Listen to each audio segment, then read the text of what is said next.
الله أكبر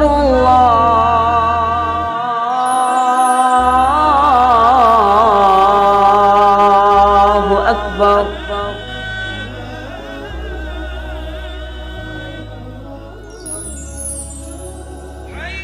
السلام علیکم ورحمۃ اللہ وبرکاتہ۔ الحمد للہ الذی من علی المؤمنین اذ بعث فیہم رسولا والصلاة والسلام علی نبیہ ومصطفیٰ، اما بعد فاعوذ باللہ من الشیطان الرجیم، بسم اللہ الرحمن الرحیم۔ وَلْتَكُن مِّنكُمْ أُمَّةٌ يَدْعُونَ إِلَى الْخَيْرِ وَيَأْمُرُونَ بِالْمَعْرُوفِ وَيَنْهَوْنَ عَنِ الْمُنكَرِ وَأُولَئِكَ هُمُ الْمُفْلِحُونَ۔ صدق اللہ العظیم۔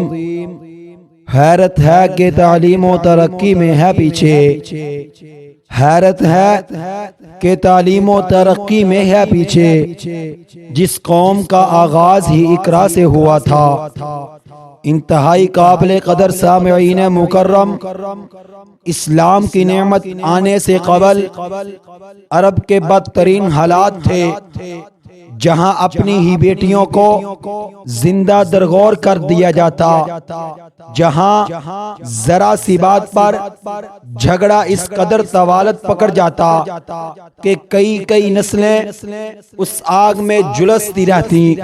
روم و فارس کے بادشاہوں کی جہالت کا عالم یہ تھا کہ کسی انسان پر بھوکے شیروں کو چھوڑ کر شراب نوشی کرتے ہوئے کہہ کے لگائے جاتے، اپنی ہی عزتوں کو خود غیروں کے حوالے کر دیا جاتا۔ ایسے بدترین حالات میں اللہ کی طرف سے آنے والا پیغام اگر کوئی تھا تو وہ یہ تھا کہ اقرأ بسم ربک الذی خلق، جو اس بات کا ثبوت تھا اگر ایسی ضلالت، گمراہی اور جہالت کے طوفانوں کو کوئی چیز روک سکتی ہے، وہ صرف اور صرف ایسا علم ہے جو رب کائنات کی پہچان کروائے، جو انسان کو اس کے خالق کے قریب کرے۔ وہ یہی وہ دین کی بنیادی تعلیم ہے جو ہر مسلمان پر طالب العلم فریضۃ علی کل مسلم کے تحت فرض ہے۔ حضرات گرامی قدر، یہی وجہ تھی کہ سرتاج رسول صلی اللہ علیہ وآلہ وسلم نے اوائل اسلام میں دار ارقم کا قیام فرمایا، اور اس مدرسہ سے پڑھنے والوں نے پھر آقا علیہ الصلوۃ والسلام کی دعوت کو مدینہ میں عام کیا۔ پھر خود مدینہ میں تشریف آوری کے بعد انہی اصحاب صفا جیسے دینی طلباء کی تعلیم و تربیت میں خود بھی مصروف نظر آئے۔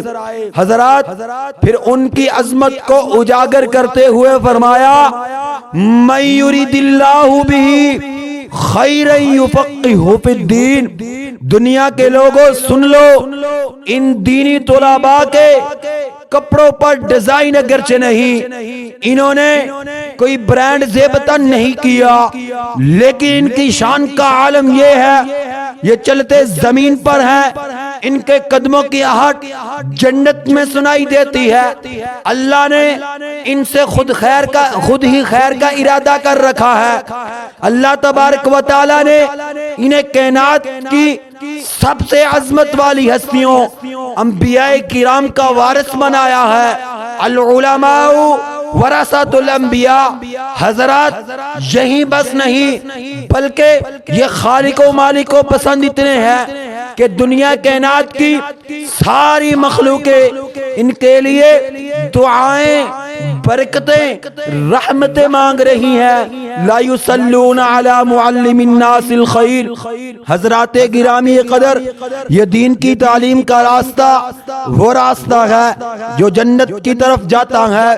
سہل اللہ بہ طریقا الی الجنہ۔ اللہ ان کے لیے جنت کا راستہ آسان کر دیتے ہیں۔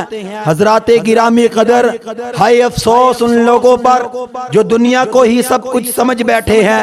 وہ کہتے ہیں کہ ان دینی مدارس کا، ان دینی اداروں کا کوئی فائدہ نہیں۔ کیا دیا ہے آج تک اس تعلیم نے؟ حضرات میرا ان لوگوں سے سوال ہے، کیا نہیں دیا اس تعلیم نے؟ سلف صالحین کہا کرتے تھے اللہ اس امت کی مشکلیں، بلائیں، تکلیفیں صرف اس لیے ٹال دیتا ہے کیونکہ لرحلت اصحاب الحدیث، ان میں حدیث کے طالب علم اس علم کی تلاش کے لیے نکلتے ہیں۔ گویا کہ سلف کے ہاں کائنات کی سب سے عظمت والی ہستیاں اگر کوئی ہیں تو وہ یہی دینی اداروں سے پڑھنے والے دینی طالب علم ہیں۔ حضرات گرامی قدر، آئیے ایک قدم آگے بڑھوں تو دنیا میں رب کائنات کی پہچان کروانے والے اگر کوئی ہیں تو یہی دینی ادارے ہیں۔ بلکہ میں تو یہ کہہ دینا چاہتا ہوں کہ اگر آج کے اس گئے گزرے دور میں اللہ کی رحمت کے ساتھ یہ دینی ادارے نہ ہوتے تو دنیا میں کوئی دین کو جاننے والا موجود نہ ہوتا۔ قرآن تو ہوتا لیکن اسے پڑھنے والے نہ ہوتے، حدیث تو ہوتی لیکن اسے پڑھانے والے، اسے پڑھنے والے، اسے پر عمل کرنے والے، اسے سمجھنے والے موجود نہ ہوتے، اسلام بطور ہی رہ جاتا۔ حضرات گرامی قدر، مت سمجھیے دنیا کا علم ہی سب کچھ ہے۔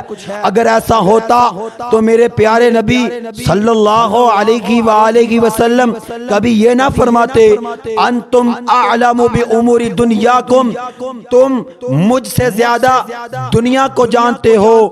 گویا کہ یہ اس بات کی دلیل ہے دنیا کے امور میں ماہر ہونا کوئی کامیابی نہیں، کامیابی اگر کوئی ہے وہ رب کی رضا حاصل کرنے میں ہے۔ حضرات گرامی قدر، آئیے میں آپ کو بتلا دینا چاہتا ہوں کہ آج دشمنان اسلام یکجان ہو کر ان دینی قلعوں کو، ان اسلام کے قلعوں کو، ان دینی مدارسوں کو ختم کرنے کی سازشوں میں لگے ہوئے ہیں۔ ہائے ہائے افسوس ان لوگوں پر جو ہمارے کچھ نہ سمجھ مسلمان بھی ان کی سازشوں میں آ رہے ہیں، ان کا شکار ہو رہے ہیں۔ حضرات بچ جائیے ایسے امور سے جو رب کی ناراضگی کا سبب بنے، جو رب کی راہ میں رکاوٹ بنے۔ آئیے سیدنا عبداللہ بن عمر رضی اللہ تعالیٰ عنہما کے اس قول کو دل میں جگہ دیجئے۔ وہ فرماتے ہیں کن عالما او متعلما او مستمعا او محبا ولا تکن خامسا فتہلکا، یا تو عالم دین بن جاؤ یا علماء سے پڑھنے والے طالب علم بن جاؤ یا ان کے دروس سننے والے بن جاؤ یا ان سے محبت کرنے والے بن جاؤ۔ ولا تکن خامسا، کوئی پانچویں چیز نہ بننا ورنہ تم برباد ہو جاؤ گے۔ فتہلک، ذلت تمہارا مقدر بن جائے گی۔